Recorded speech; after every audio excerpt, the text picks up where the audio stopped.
Bismillahirrahmanirrahim.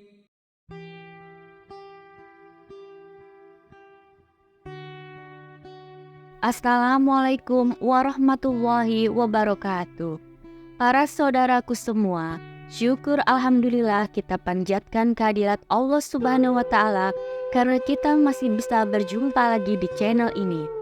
Semoga saudaraku semua selalu diberikan kesehatan, dilapangkan rezekinya, dipanjangkan umurnya, dan diampuni segala dosa-dosanya oleh Allah Subhanahu wa Ta'ala. Amin ya robbal alamin. Salawat serta salam tidak lupa juga kita curahkan kepada junjungan kita Nabi Muhammad SAW yang kita nantikan syafaatnya di yaumul kiamah kelak. Ain adalah penyakit yang disebabkan oleh pandangan mata yang disertai oleh perasaan iri dan dengki. Terkadang kekaguman yang berlebihan terhadap apa yang dilihatnya. Penyakit ain adalah penyakit yang tidak asing bagi umat Islam. Pandangan mata dipercaya bisa mempengaruhi perasaan dan pikiran yang berdampak negatif bagi kesehatan. Secara umum, penyakit ain adalah penyakit yang bisa menimpa seseorang yang menjadikan orang memiliki kecemburuan besar kepada orang lain. Sementara secara sederhana, penyakit ain adalah penyakit yang mengacu pada bahaya yang menimpa seseorang karena kecemburuan orang lain terhadap mereka. Bahaya ini berasal dari mata jahat yang melihat korbannya. Berikut ini penjelasan mengenai penyakit ain menurut Nabi Muhammad SAW beserta gejala, penyebab, cara mengobati, dan pencegahannya. Penyakit ain ini telah dikenal sejak zaman Nabi Muhammad SAW. Dalam sebuah hadis, Nabi Muhammad SAW bersabda, "Ain itu benar-benar ada. Andaikan ada sesuatu yang bisa mendahului takdir, sungguh ain itu bisa."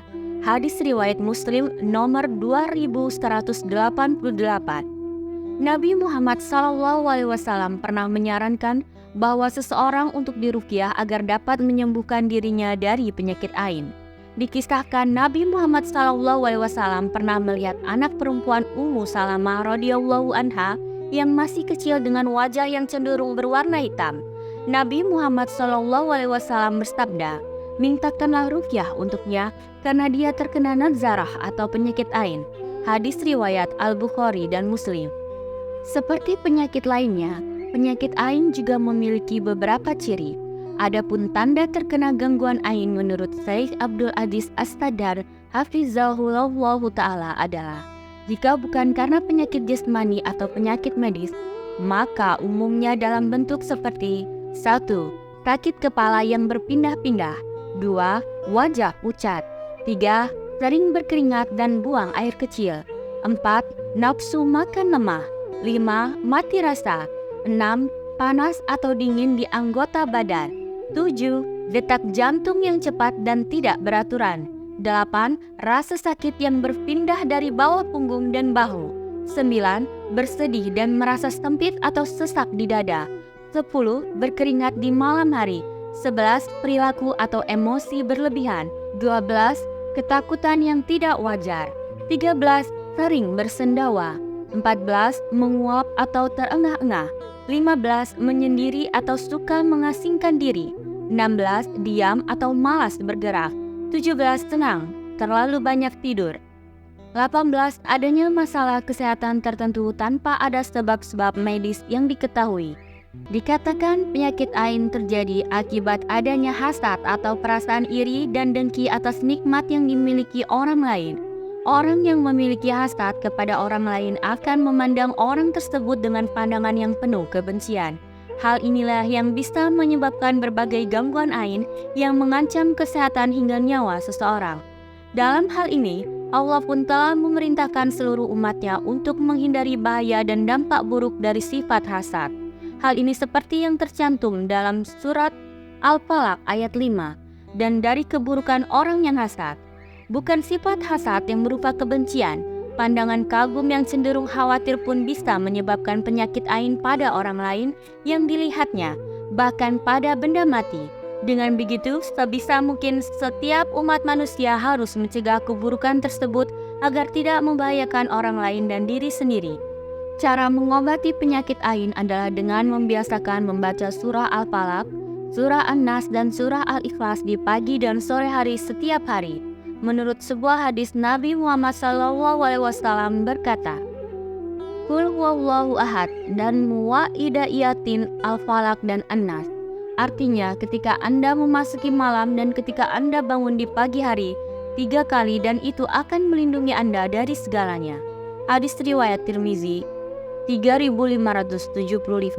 Selain itu, Nabi Muhammad SAW juga mengajari kita beberapa doa lain yang harus dibaca untuk mencari perlindungan Allah Subhanahu wa Ta'ala dari kejahatan yang ada di dunia ini. Di antara doa sahih untuk perlindungan yang telah diriwayatkan Nabi Muhammad SAW adalah A'udzu bikalimatillahi tammati min syarri ma khalaq. Artinya, saya mencari perlindungan dalam kata-kata Allah yang sempurna dari kejahatan yang telah Dia ciptakan. Hadis riwayat Muslim 4881. Seseorang harus melakukan zikir kepada Allah Subhanahu wa Ta'ala sebanyak yang dia bisa di siang dan sore hari, terutama sebelum tidur. Zikir pada dasarnya berfungsi sebagai baju besi bagi orang beriman dan melindungi dia dari kejahatan yang mungkin mencoba menyusup ke baju besi itu. Sebab kita harus berjuang untuk berzikir dan menggunakan ruqyah, sebagaimana yang digariskan oleh Nabi Muhammad SAW untuk menjaga diri.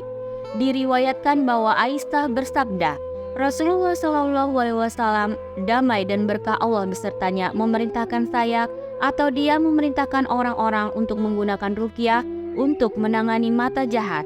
Hadis riwayat Bukhari 5297. Allah Subhanahu wa Ta'ala telah memberikan kepada pengikutnya alat untuk memerangi efek mata jahat, dan kita harus membiasakan untuk menerapkan alat tersebut dalam kehidupan kita sehari-hari untuk mencegah mata jahat mempengaruhi kita dan keluarga kita. Perlindungan terbaik terhadap mata jahat adalah yang mendekatkan seseorang kepada Allah melalui zikir, doa, dan membaca Al-Quran. Pemulihan ini dapat ditemukan dalam sumber otentik hukum Islam, bukan dari rumor, desas-desus, atau tradisi yang tidak Islami. Cara mencegah penyakit ain adalah dengan mendoakan keberkahan baginya dan senantiasa meminta perlindungan oleh Allah Subhanahu wa Ta'ala. Nabi Muhammad SAW pernah bersabda, jika seseorang dari kalian melihat pada diri saudaranya suatu hal yang menakjubkan, maka doakanlah keberkahan baginya, karena ain itu benar adanya. Quran Surat An-Nasa'i nomor 10872, disahihkan Al-Albani dalam Sahih An-Nasa'i. Hal yang penting untuk dilakukan untuk menghindari penyakit ain ini dengan menghilangkan perasaan iri, dengki, atau hasad. Dan janganlah kamu iri hati terhadap apa yang dikaruniakan Allah kepada sebagian kamu lebih banyak dari sebagian yang lain. Karena bagi orang laki-laki ada bagian daripada apa yang mereka usahakan, dan bagi para wanita pun ada bahagian dari apa yang mereka usahakan. Dan mohonlah kepada Allah sebagian dari karunia-Nya. Sesungguhnya Allah Maha mengetahui segala sesuatu. Quran Surat An-Nisa ayat 32. Penyakit ain juga dapat menimpa siapapun tak terkecuali dengan anak-anak.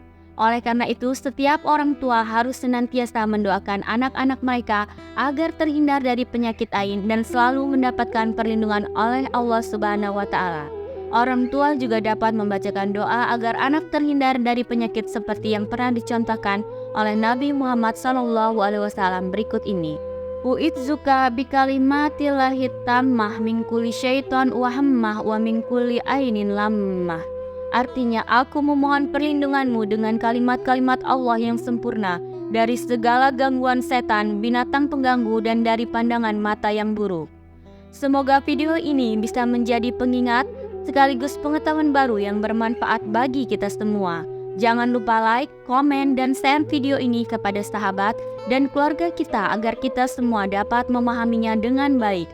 Mohon maaf apabila ada salah-salah kata, karena kesempurnaan hanya milik Allah Subhanahu wa Ta'ala. Sampai jumpa di video selanjutnya. Wassalamualaikum warahmatullahi wabarakatuh.